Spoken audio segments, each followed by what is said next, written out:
So the Acropolis really was Olympus in more ways than one. This area down here is where Piraeus was. So Piraeus is way down here by the water. And so when Socrates opens his dialogue saying, I went down, well, he literally goes down. He goes down from the Acropolis down to the Piraeus. So it is a physical descent. That descent then to the water is combined with the city itself and its nature as a polyglot, as a cramped, dark, crime-riddled city. Is coupled with the vision of the city. The name of the city is Entrance Over the Chasm.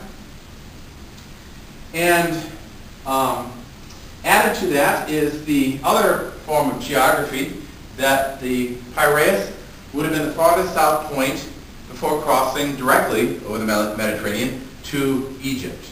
So if we look at it from a bird's eye view, the Piraeus here, and then you go around, around, around, around. There's Africa. Crete probably get in the way, and Santorini over here. But basically, from Piraeus south, Peloponnese here, you go south from Piraeus, and you come down to Egypt, crossing over the Mediterranean. Egypt, down here, is traditionally the land of the dead. And this gives a new color to why Plato sets the dialogue in Piraeus. Again, you've got the name, Entrance Over the Chasm. You've got the nature of the city as a polyglot, as violent, as dark, as cramped, smelly. You've got the physical, geographical dimensions of going physically down. And you've got the geographical bird's eye view dimension of going south towards the realm of the dead, Egypt. All those things together begin to give a vision of Piraeus as Hades, Piraeus as the underworld, Piraeus as hell. So what Plato seems to be doing is that he is casting Piraeus as the underworld. Piraeus is Hades, Piraeus is hell. So really, Plato says in the opening that Socrates is going down into the land of the dead. And this brings up the first major allusion right at the beginning. That's amazing. Brings up the first great allusion that Plato makes to the Odyssey. You remember we talked about the Odyssey as itself a story based on an earlier story from, of all places, Egypt. The story of Ra. Just to review those quickly. The story of Ra, the sun god, is that Ra descends into the underworld. He fights a many-headed dragon named Apep, and he resurrects. He rises again at the dawn, because Ra is the sun god. So he rises again at dawn.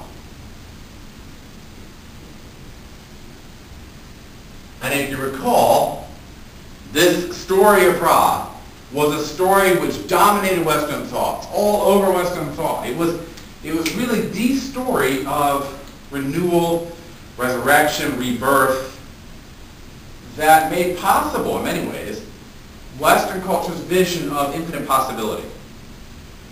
This vision of restoration that Ra embodies. It is really itself a story that frames the imaginative world of Mediterranean culture and hence Western culture for years and years and years to come. The first great formation or recasting of the myth of Ra is the story of Odysseus by Homer. In the Odyssey, we get the same thing that Ra does. Odysseus,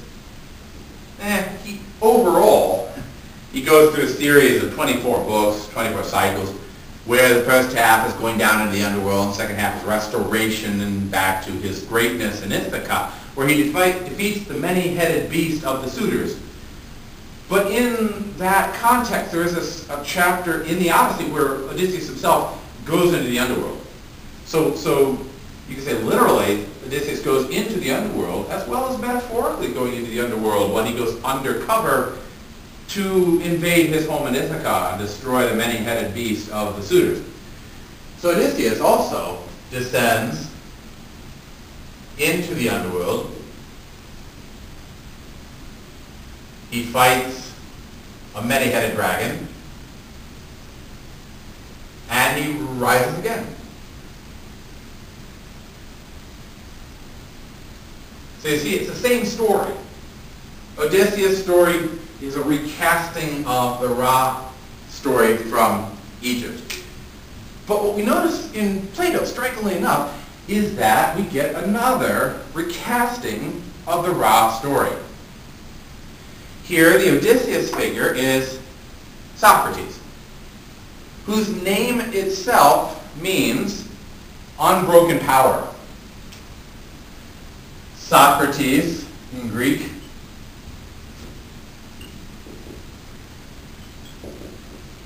means unbroken power. And consequently, Socrates he has an affinity with that unbroken power of the cycles of the sun, that ring that the sun makes around the world, that golden path that the sun follows every single day. Socrates is similar to the sun simply in his name. Now again, we don't know much about the historical Socrates, because what we get is from Plato and Xenophon. Xenophon writes very little. What we get from Plato is this really fantastic character like Socrates. Rather unbelievable. Was there really a man like this? Don't know. But we do know that Plato creates a man like this. And consequently, he could have chosen any number of Athenians. It doesn't necessarily have to have been Socrates. Plato chooses Socrates partly because of his character, but also partly because of the name. The name means unbroken power. And that's significant because Socrates himself is the Ra character. He is the unbroken Ra, the disk of Ra, right? The sun disk of Ra, that makes its traverse across the sky. And in this instance, we have Socrates, in the initial part of the work, going down into the underworld of Piraeus. He goes down there, into the dark. And so consequently, the rest of the dialogue is like his attempt to defeat the many-headed dragon and to rise again from the dead. Well, we'll see that come out in the course of the dialogue. The many-headed dragon is, to some extent, the other 10 interlocutors that he talks to. But probably more to the point, the dragon, the real darkness of the dragon, is the thought, as raised by Glaucon, that life is meaningless. And we'll come back to that in a moment.